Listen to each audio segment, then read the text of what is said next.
Новости науки с Семеном Скрипецким.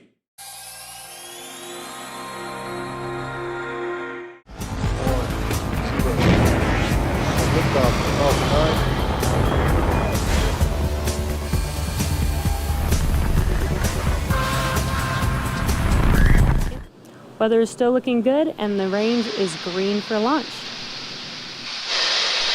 And as I mentioned, we are at T minus 1 minute and about 15 seconds here. So at T minus 1 minute, we will hear that call out for Falcon 9 being in startup. And from then on, the vehicle will basically autonomously make the decision if we will be launching today.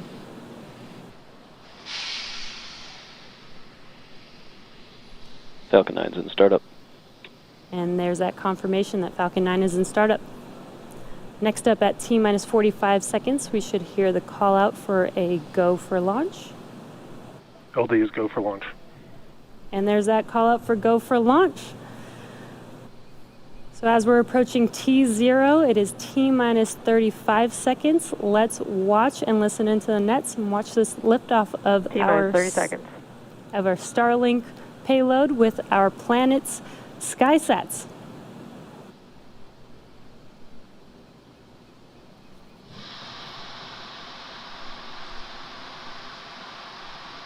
T minus 15 seconds.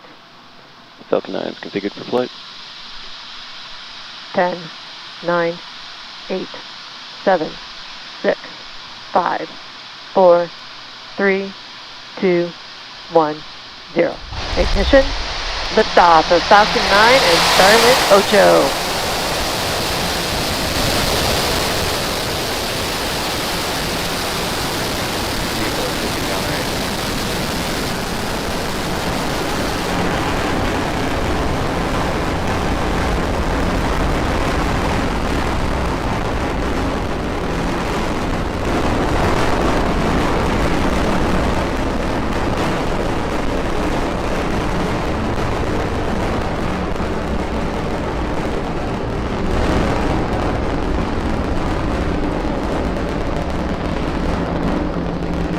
T plus 40 seconds into flight, and Falcon 9 has just had a successful liftoff. Telemetry are nominal. A successful liftoff from pad 40 for its first Starlink rideshare, carrying 3 Planet SkySats and our SpaceX Starlink satellites.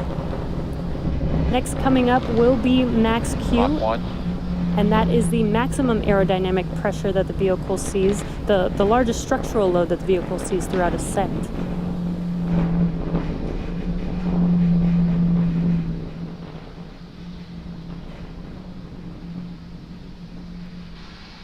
Max Q. And there's that call out that we just passed through Max Q. Next up will be 3 events happening back to back, and that will be MECO, our main engine cutoff, stage separation, as well as second engine start, or SES1. Main engine cutoff, or MECO, is when all 9 of the M1D engines shut off and slow the vehicle down in preparation for the next event, which is stage separation.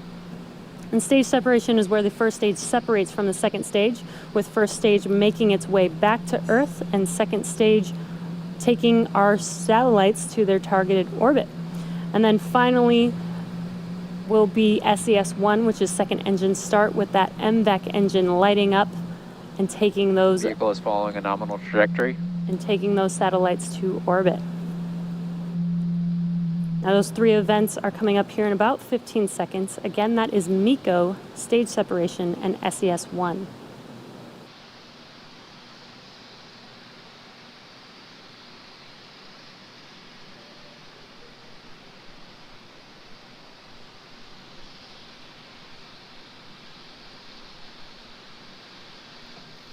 MECO. Stage separation confirmed.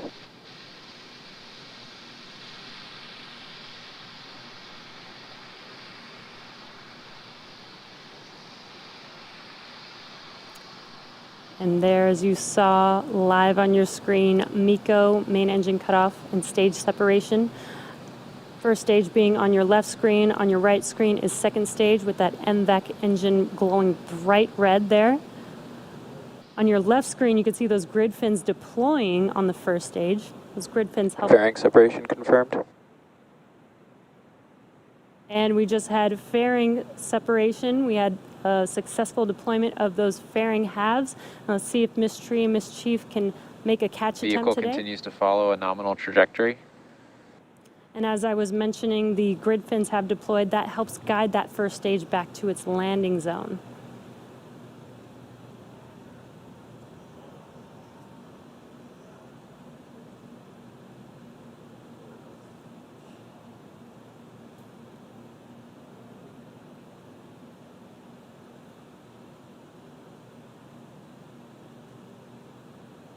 Acquisition of signal, Bermuda.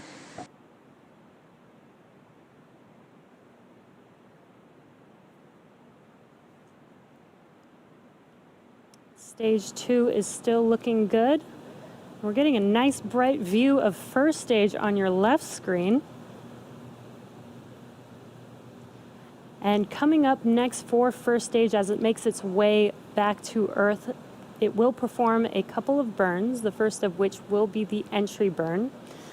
And that entry burn is where 3 of the 9 Merlin 1D engines light up and slow the stage down as it re-enters back into the upper part of the Earth's atmosphere. The second burn is called the landing burn, and this is when the single engine on the vehicle, the E9 engine, ignites and brings the vehicle speed down rapidly in order to land on the drone ship. And again, we are attempting to land on our drone ship, Of Course I Still Love You, today.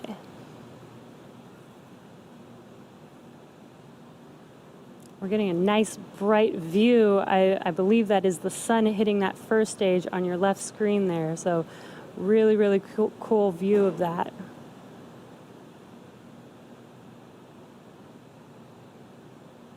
Second stage is still looking good. That is on your right screen.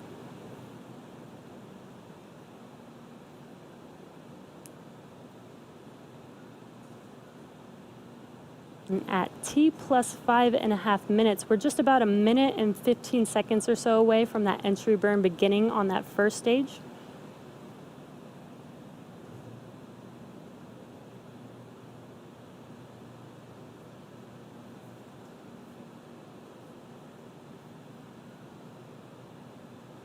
Vehicle continues to follow a nominal trajectory.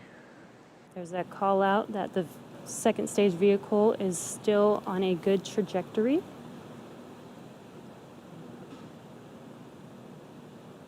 And again, that first stage is making its way back to our drone ship, Of Course I Still Love You, with the entry burn coming up here in about 30 seconds or so.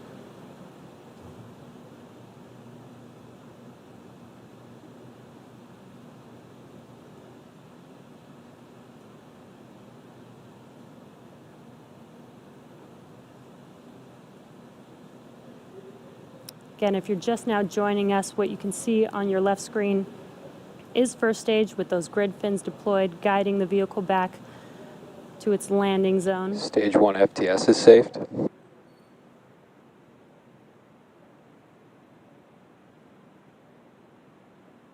Stage 1 entry burn has started.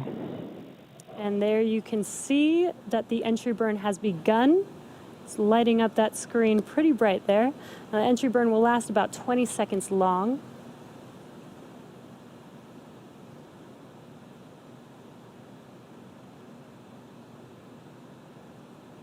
And that completes the entry burn for first stage. We have a really cool view of Earth in the background of first stage. That is an awesome view. Stage 2 is still looking good.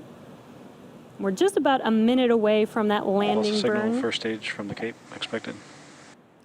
And we did hear that call out that we did lose that live signal of the first stage as expected. Coming up here in at about T plus 8 minutes and 21 seconds will be the beginning of the landing burn.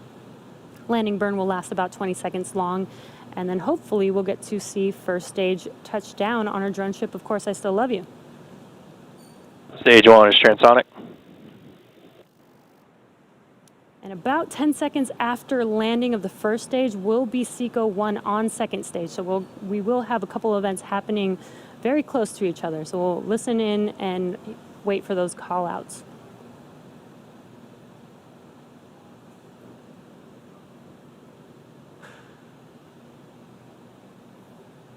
Stage 2 has entered terminal guidance. Stage 1 landing burn has started. And that landing burn has begun on the first stage. Again, this will last about 20 seconds long. Let's wait and watch to see if we can land this booster Stage for 2 a third FTS time. is saved. Stage 1 landing legs have deployed.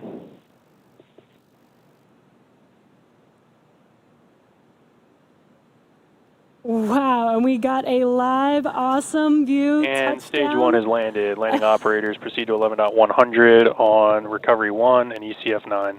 And there, you heard that call out, and you can see on your left screen that Stage 1 has landed on Of Course I Still Love You.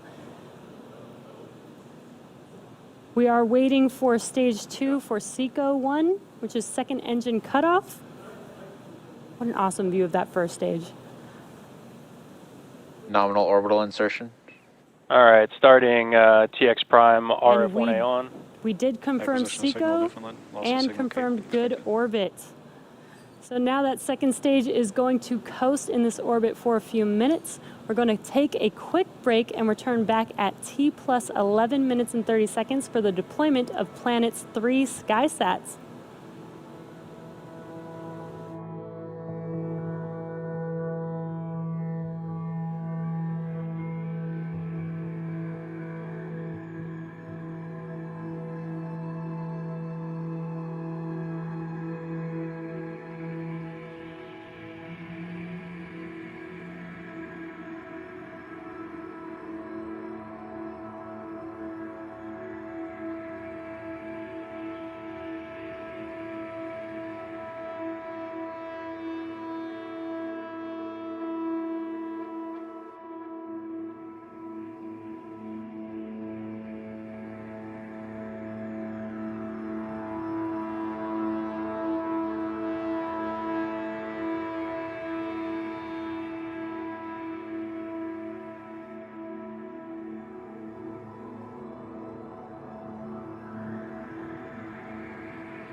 Welcome back to the webcast for Starlink. So far this morning we had an on-time liftoff of our Falcon 9 vehicle, a good stage separation with first stage making its way and touching down on Of Course I Still Love You, which is the third landing for this booster. And second stage is still looking good. It is coasting and getting ready to deploy Planet's 3 SkySats. And as a reminder, today marks our first Starlink rideshare mission for our customer Planet. And it's worth mentioning that we may not actually see the deployment of these due to their placement on top of the Starlink stack, where we don't have cameras positioned. So we may have to rely on confirmation over the nets. So you can see on your screen, this is the view of the Starlink satellites, and the 3 SkySats Also are sitting signal on Bermuda top expected. of them.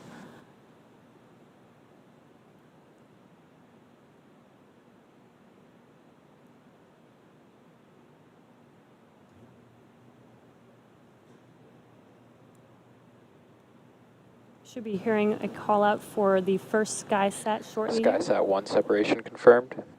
And there's that confirmation that that first SkySat has deployed. Now these 3 SkySats, Oh, and it looks like we can actually see there's that first SkySat satellite. Pretty awesome view. We should hear a call out for the second one here shortly. They're deploying in about 30-second increments here. SkySat 2 separation confirmed. And there's the confirmation for the second SkySat. And since we saw the first one, I think we should be able to see that second one shortly here as well. And there you can see it. Very cool views today. Now we just are waiting for that third and final SkySat here shortly. SkySat 3 separation confirmed. And there's confirmation of separation of that final SkySat. These three SkySats will be joining 15 already in orbit, and 3 more will be deploying on a separate Starlink mission later this summer, completing their fleet of 21 SkySats. Now stage 2 is going to continue to coast in this orbit for a few more minutes. During this time, it will start to spin on its central axis, giving the Starlink satellites the momentum that they need to space themselves out over time after they deploy at T+26 minutes. And as I mentioned earlier, because we will not have ground station coverage at time of deployment, we will not have visual or audio confirmation of a successful deploy until we reach the next station at Diego Garcia about 25 minutes from now. So with that, we're going to take another break here and return back at T+38 minutes so that we can confirm live a successful deployment of our 58 Starlink satellites.